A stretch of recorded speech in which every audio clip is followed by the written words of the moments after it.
am reușit să cos toate aceste culori. Ce mai am de cosut este fondul. În kit nu este menționat acest lucru, însă am ața aceasta în kit și bineînțeles că este clar pentru fond, însă nu știu dacă trebuie obligatoriu cusut fondul sau am ață doar pentru punctele acestea care se află pe aici, prin interiorul acestor flori. Pentru că eu la flori am cusut toate culorile galben, ce am avut maro, verdele, la frunze și mai am câteva puncte cu alb pe aici prin interiorul florilor. Îmi delimitează aceste două flori și frunzele și nu știu sigur dacă mi-ajunge ața și pentru fond. Eu așa sper să mi ajungă și să pot să cos. Dacă nu mi-ajunge, vin cu o altă ață, să iau ceva asemănător din aceste coduri. După ce voi termina să cos și cu această culoare, la final vă voi spune părerea mea despre acest goblen, ce mi-a plăcut și ce mi-a plăcut mai puțin.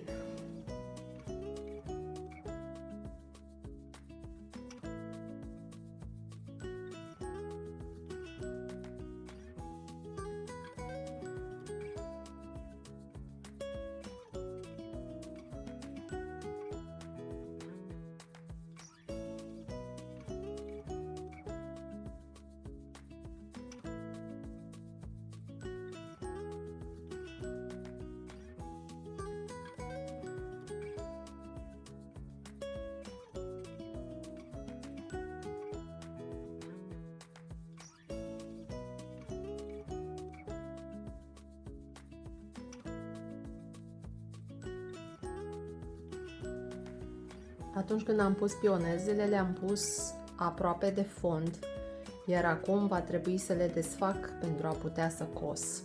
Deja se vede că aici ies florile mult mai bine în relief cu aceste puncte de alb.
am pățit-o, cel mai urât lucru care îi se poate întâmpla unei persoane care coase, să rămână fără ață. Din păcate, ața care a fost în kit nu a fost suficientă. Mă gândeam să folosesc o ață pe care eu o am în casă și mi se pare mie că este destul de asemănătoare. Alte ațe de la alte goblenuri n-aș vrea să folosesc pentru că acelea sunt noi și sunt foarte, foarte albe, sunt alb puternic și parcă aceasta are așa o tentă spre galben așa în lumină și seamănă cu aceasta. De aceea o să cos așa, dacă voi vedea vreo diferență, asta e, va trebui să desfac și să caut ața cât mai apropiată celei pe care eu am avut-o în kit. Ața mea, pentru că a stat pe această cartelă, este puțin deformată, dar ea se va întinde atunci când voi coase cu ea. Va trebui eu să o strâng bine pe pânză ca să nu rămână lărguță și să se vadă forma ei.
Am reușit să termin și acest proiect.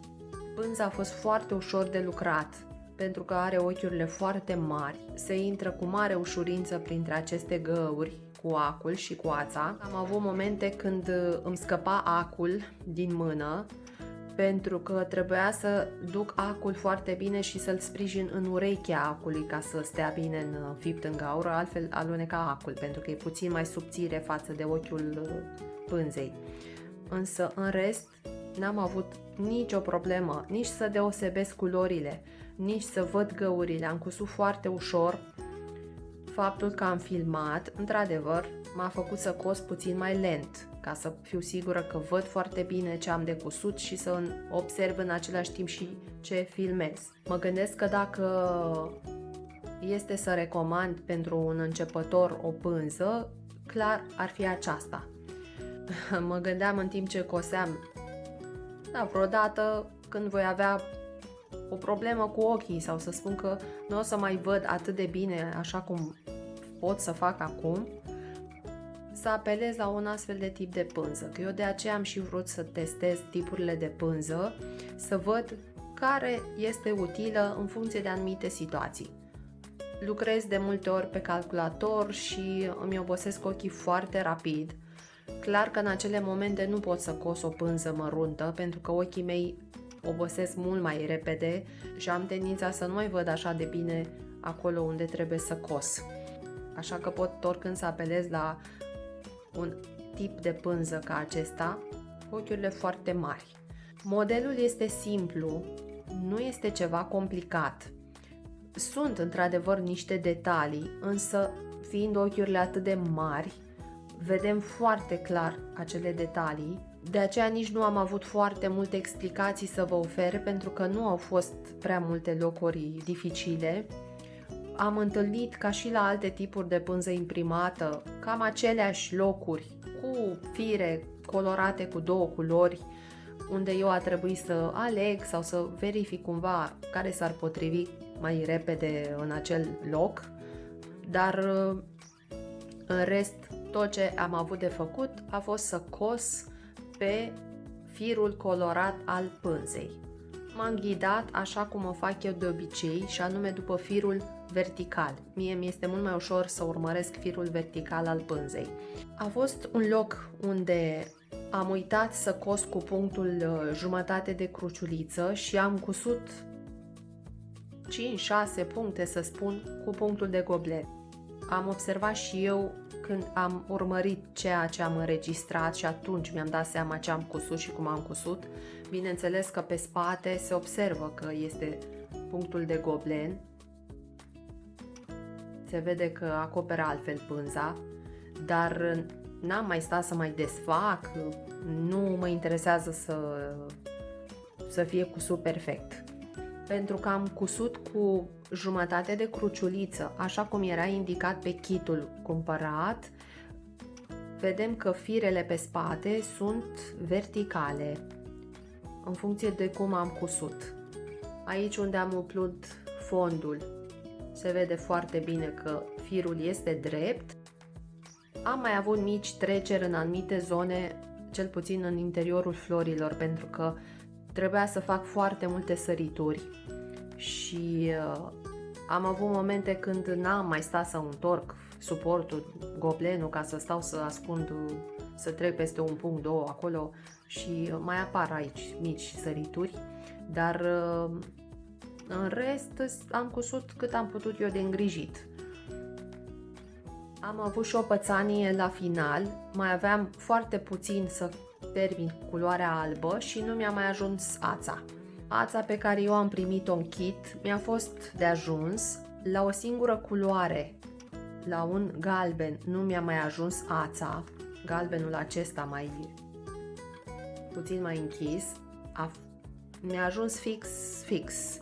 În rest, celelalte ațe mi-au mai și rămas. Cred că a fost câte un fir la fiecare ață în plus. Cred eu, așa bănuiesc. Adică ei au calculat necesarul și au mai adăugat încă un fir. Să zic cam de un metru lungime a fost așa. Însă la alb eu a trebuit să găsesc ce mai aveam eu prin ațele mele și am reușit să potrivesc ața. Nu există mare diferență, însă acolo, că știu eu unde am cusut, ceva aș putea să spun că se vede diferența.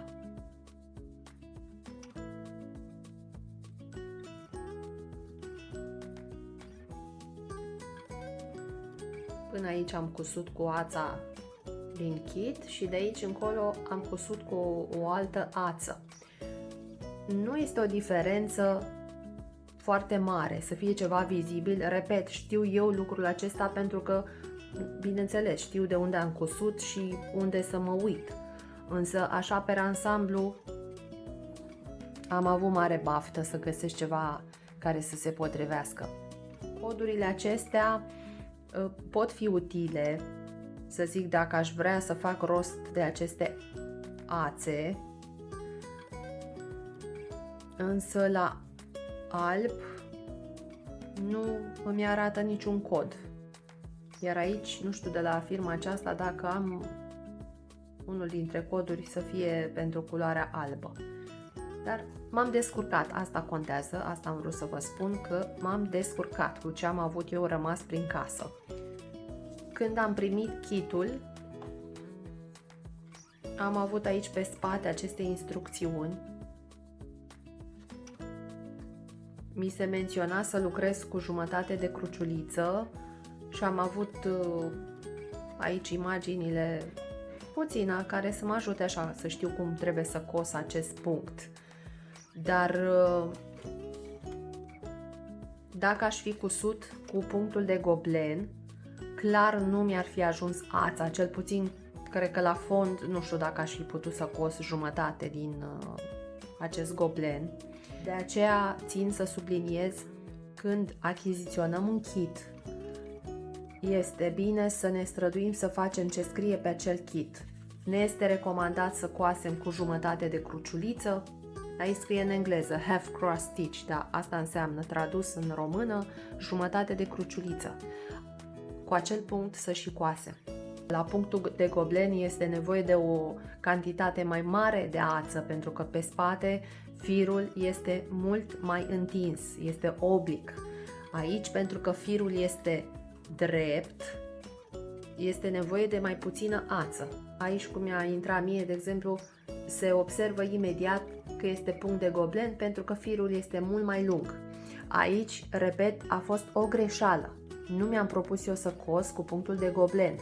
M-am străduit cât am putut să nu uit cu ce punct cos, pentru că am avut multe momente când am fost tentată să cos cu punctul de goblen, pentru că eu cu acela sunt obișnuită. Am cusut ani de zile, iar acum de fiecare dată când mă apucam să cos, trebuia să-mi aduc aminte că eu cos cu punctul jumătate de cruciuliță și să fiu atentă să nu schimb direcția punctului, pentru că el se coase puțin diferit față de punctul de goblen.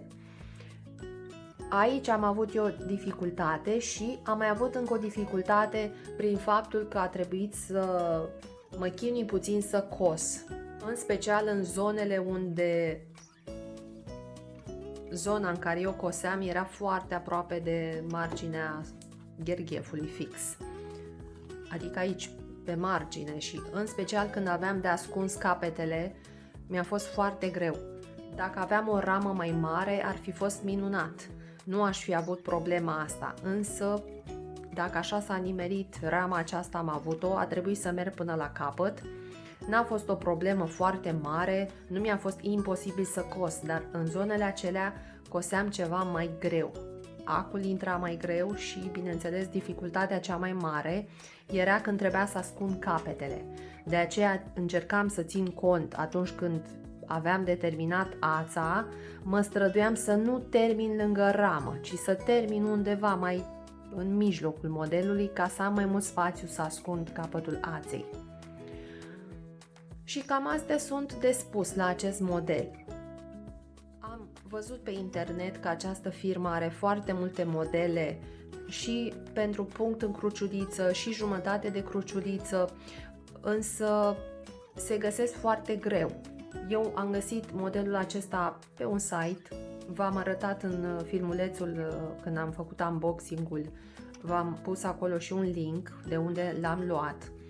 Însă erau 3 sau 4 modele asemănătoare cu acesta, doar flori și exact dimensiunea aceasta, 20 pe 25, nu aveau o varietate foarte mare de la această firmă. Până să cumpăr acest goblen nu mai auzisem de firma aceasta, Gobelin L, dar mi-a plăcut și ața, mi-a plăcut și pânza. Pânza și-a păstrat rigiditatea, nu s-a deformat decât foarte puțin în anumite zone unde am forțat eu puțin mai mult ca să reușesc să trec cu acul, însă dacă aș fi avut un suport mai mare, garantat pânza ar fi rămas intactă, exact cum am fixat-o, așa ar fi și rămas. Pentru că ochiurile sunt foarte mari, presiunea asupra pânzei nu este foarte mare și ea capătă mai multă rezistență, bineînțeles. Așa, cu cât pânza este mai măruntă, cu atât noi când trecem cu ața forțăm mai mult pânza și de aceea pânza are tendința de a se lăsa, iar noi tot timpul trebuie să o reglăm, să o întindem din nou ca să putem să coasem. Îmi place la nebunie floarea soarelui, de aceea am și ales acest model. Sper că într-un viitor să reușesc să cos și cu punct de goblen un model, dar acolo aș prefera să-mi achiziționez un model cu diagramă. Vreau să am mai multe detalii, vreau să fie mai bine cusut, să nu stau să mai gândesc culorile, cum sunt puse pe pânză și să stau eu să ghicesc. Prefer să-mi aleg un model cu diagramă, dar asta când reușesc să-mi termin și alte proiecte pe care vreau să le încerc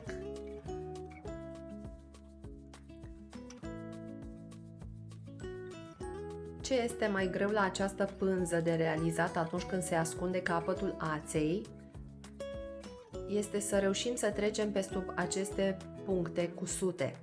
La punctul de goblen întotdeauna se va trece cu ușurință capătul aței pe sub punctele cusute, însă la acest punct nu se trece așa de ușor.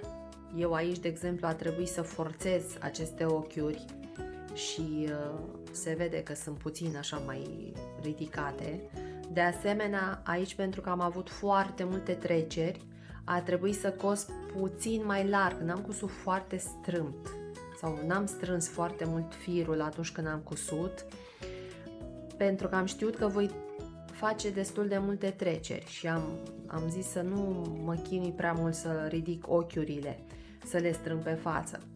Dar aici, de exemplu, la fond am cusut mai strâns pentru că n-am vrut să fie ochiurile largi, să fie prea libere aici.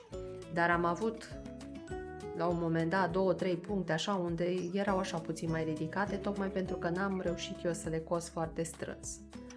Astea sunt lucruri care se mai rezolvă. Putem să tragem firul pe dedesubt și în felul acesta rezolvăm dacă e vreun fir care iese în evidență. Folia aceasta de carton are și o deschizătură ca să punem acest model aici. Cam așa ar trebui să arate goblenul înrămat. Vreau să-i pun o ramă simplă. Nu o să-i pun nimic complicat, nimic încărcat. Sper că v-a plăcut acest model. Este potrivit și pentru începători, dar nu numai. Vă doresc mult spor în proiectele pe care le aveți. Să ne auzim curând și cu bine!